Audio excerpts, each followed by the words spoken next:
El Ministerio Internacional Hijos del Altísimo, Cadena Radial del Altísimo y Fundación JAC presentan las maravillosas historias bíblicas junto al pastor y doctor Camus Blumetti Néstor.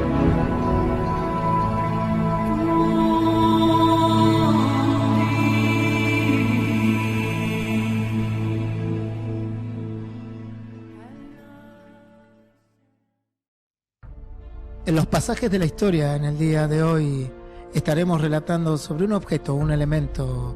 Por cierto, no cualquier elemento, pues este era un objeto venerado, sagrado, considerado por el pueblo de Israel. Para otros era un arma, y por cierto, un arma muy peligrosa. Objeto que aún los arqueólogos modernos, más insistidos, más matizados, están en su búsqueda como un tesoro y como una parte de la historia que reafirma otros sucesos del pasado. Hablaremos del Arca del Pacto, el Arca de la Alianza, el Arca del Testimonio, un instrumento, un artefacto construido por Moisés a través de un orfebre, un tal Bezaleel, pero ideado nada más y nada menos que por Yahvé, por Jehová, por Dios. Su construcción o elaboración comienzan en el libro de Éxodo, capítulo 25. Estamos en el desierto, en el año 1513 a.C.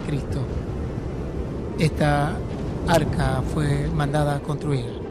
Moisés le dice al orfebre: tenemos que construir el arca que Dios me envió.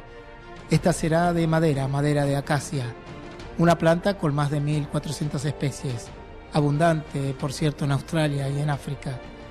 Algunos antiguos tenían a la acacia como una planta maravillosa por sus propiedades curativas, y otros creían fervientemente que podía ahuyentar la mala suerte.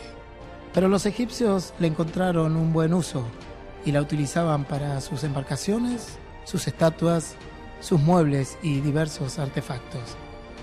Esta medía 2,5 codos en su longitud, 1,5 codos en su ancho y 1,5 codos de alto. En medidas actuales y occidentales, era de 111 centímetros de longitud por 67 centímetros de ancho y 67 centímetros de alto, cubierta de oro puro por fuera y por dentro. Tenía 4 anillos de oro en sus extremos, por donde pasaban 2 barras o 2 barrales de acacia revestidos de oro. Estos eran para poder transportarla. Estas barras nunca debían ser quitadas del arca. Su tapa, o también llamado propiciatorio, sería de oro puro. Sobre él 2 querubines, 2 ángeles, con sus alas extendidas, tocándose una a la otra en sus extremos y con sus rostros inclinados hacia la tapa o hacia el interior del arca. En su interior se guardarían las tablas de la ley, las segundas tablas de la ley, aquellas que Dios escribió con su propia mano. Un gomer de maná, una vara, la vara de Aarón, aquella que había florecido, reverdecido, simbolismo de la presencia de Dios, y junto al arca una nube que posaba sobre ella. Donde el arca se movía la nube. A través de ella Dios declararía a Moisés y al pueblo su voluntad. Esta se alojaba en el tabernáculo, en el lugar santísimo. Claro está que también se construían otros utensilios del templo o del tabernáculo junto con el arca. Solo en el lugar santísimo donde estaba el arca podía entrar el sumo sacerdote. Podía entrar una vez al año, y solo los levitas podían cargar el arca del pacto, no cualquier otro, solo los elegidos por Dios. Cuando el pueblo de Israel ya es comandado por el general, el gobernador Josué, el esclavo que se convirtió en general, tiene que tomar la tierra prometida, tiene que pasar por el Jordán. Entra en acción el arca de la alianza, de ahí que algunos consideran que es un arma. Josué manda a los levitas, a los sacerdotes, que lleven el arca al Jordán. Pisan el borde del Jordán, en la ribera del Jordán. Este se parte en 2 y el pueblo pasa en seco. Cuando el arca sale del Jordán, se cierran las aguas y vuelve a su cauce y a su normalidad. También estuvo en la memorable y poco convencional batalla de Jericó, donde esas murallas colosales son destruidas. El arca estaba allí actuando, Dios estaba allí a través del arca actuando a favor de su pueblo. Luego de un tiempo el arca fue fijada en Silo, durante la época del profeta y sacerdote Elí y Samuel, Elí junto con sus hijos. Aquí ocurre una cruenta guerra entre Israel y los filisteos. Los filisteos eran un pueblo bastante bravucón, un pueblo de guerra, lleno de guerreros. Les gustaba conquistar, les gustaba la pelea y les gustaba tomar otras naciones como tributarias. Entonces van a pelear contra Israel.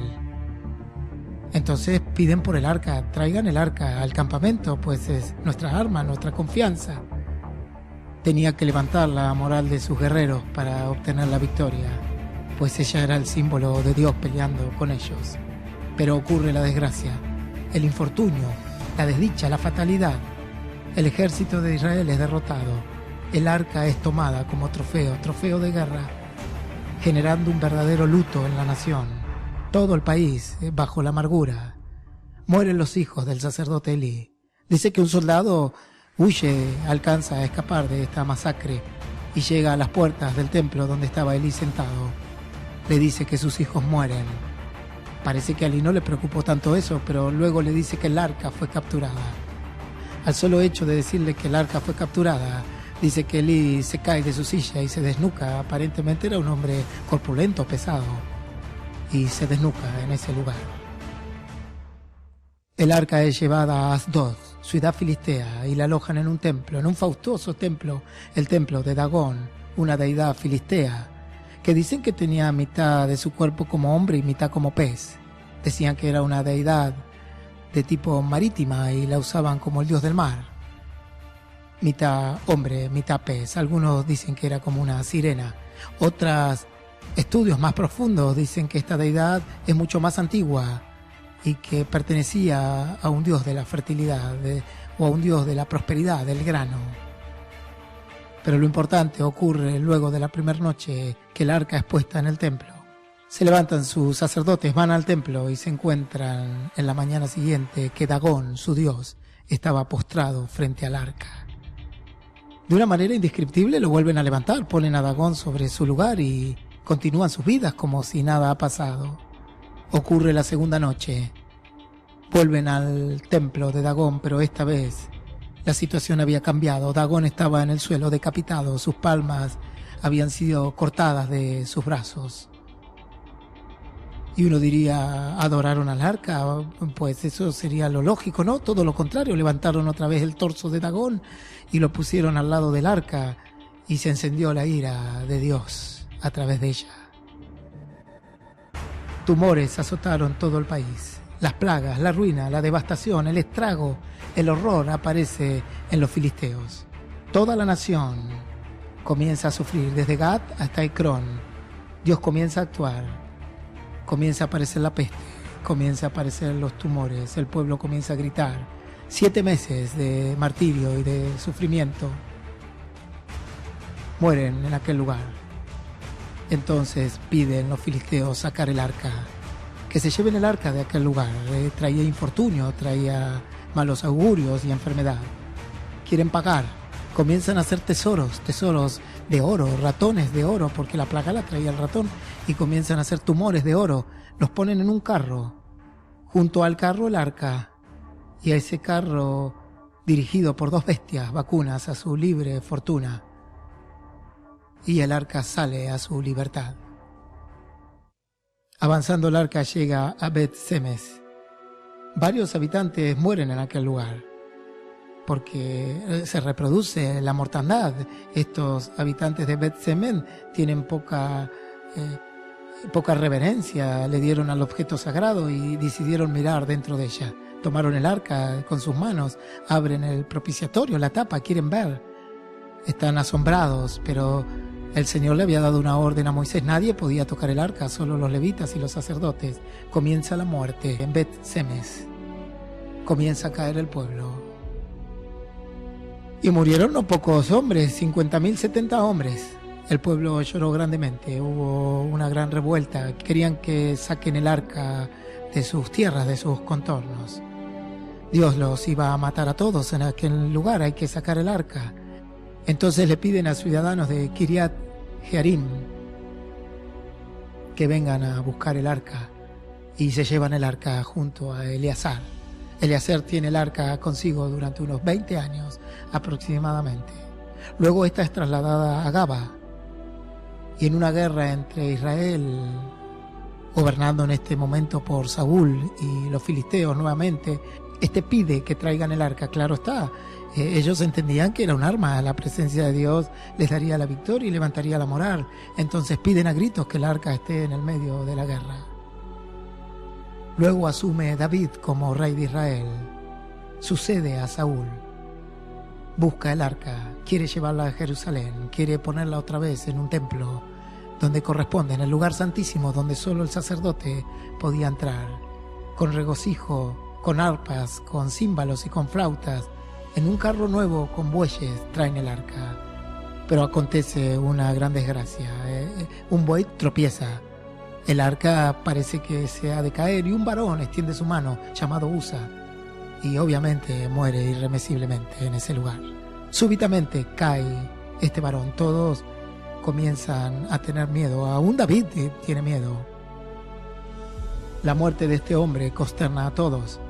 El arca se vale por sí misma, no necesita ser cuidada, no necesita ser tocada, solo por los que Dios le permitió. Es tan abrazador el temor que David decide que el arca se vaya junto con un tal Obed-Edom, geteo, y posa con él 3 meses. Y Dios bendice su casa, Dios bendice todas sus cosas, Dios prospera a este varón, Obed-Edom, geteo. Y ahora David, como se enteró que el arca junto a Obed-Edom había sido una bendición, decide traerla aquí a Jerusalén. La traen con danzas. Llega el arca, todo el pueblo se regocija. Con el tiempo el arca fue instalada en el majestuoso templo de Salomón, en el lugar santísimo, en el año 1026 a.C. Este era el deseo de su padre David, que se construya un templo y el arca fuese puesta en el lugar santísimo otra vez. Y lo logró, Salomón lo logró. Logró construir el templo, un templo fastuoso, lleno de oro y reliquias y riquezas, y el arca fue alojada en el lugar que él deseaba. Luego vino la invasión por Babilonia en el año 607 a.C. Destruyeron el templo, destruyeron todo. Los babilónicos también eran un pueblo de guerra y de tomar cautivas a las naciones, y se transformó en el imperio de Babilonia, no poco imperio, y desaparece el arca.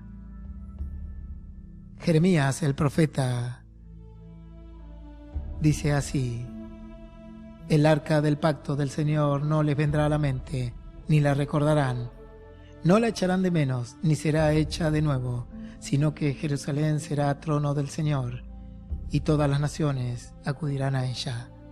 Jeremías da a anunciar de parte de Dios que ya el arca no será un símbolo, no será un instrumento, ha cambiado, el arca ya no está, y el pueblo no debe mirar hacia aquel lugar. Pero la historia secular es caprichosa, ¿verdad?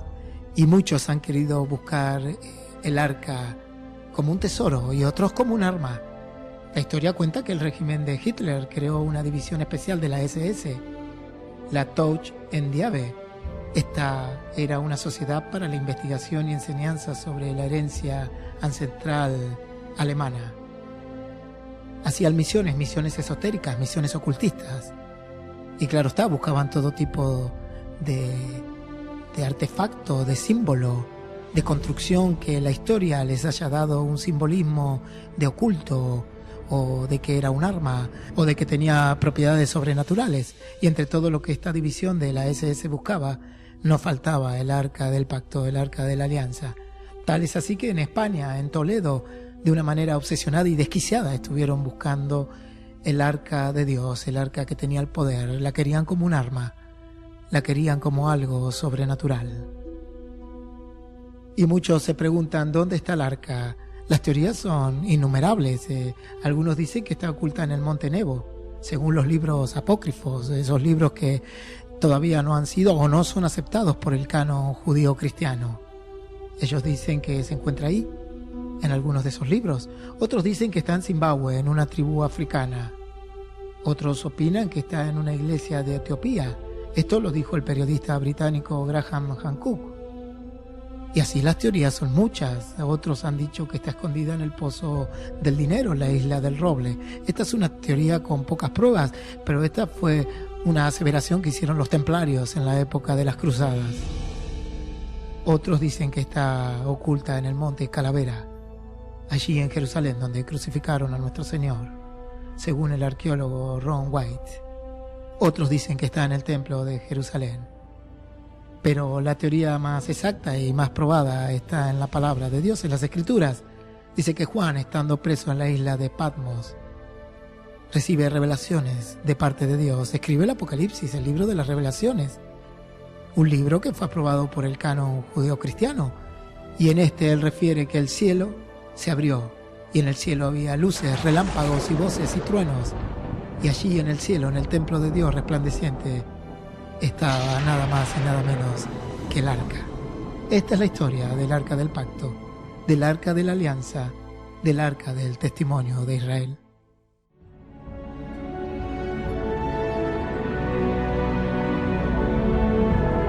Presentó este programa el Ministerio Internacional Hijos del Altísimo, Cadena Radial del Altísimo y Fundación HAC.